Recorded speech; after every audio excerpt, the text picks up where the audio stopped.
Welcome to Penrose Learning, where we make understanding easy. In this video, I will explain how to get the Xellatruce egg in Dragon Adventures. This dragon is a special Guild War reward, meaning you won't find its egg randomly in the game world. To acquire a Xellatruce, you'll need to actively engage in the Guild Wars events. It's a unique process compared to obtaining other dragons, so let's dive into the details. To begin your quest for the Xellatruce, first ensure you are part of an active guild. Guild Wars are team-based events where your guild competes against others.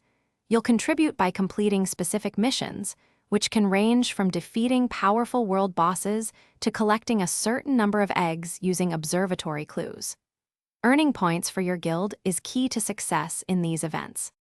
After a guild war concludes, if your guild performs well, you may receive a Xellatruce egg as a reward. Sometimes, these eggs might also become available for purchase in the guild shop using event-specific currency. If you miss out on the event, don't worry.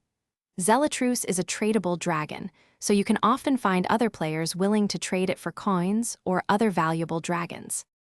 To maximize your chances, always stay active and contribute to your guild's efforts during guild wars. Also, keep a close eye on the in-game trading market. Values can fluctuate, and you might find a great deal for a Xellatruce. Remember to check the description for a link to those fantastic leak-proof meal prep containers, as well as other great deals. Good luck getting your Xellatruce dragon. Thanks for watching. If this was helpful, leave a like and consider subscribing. See you next time.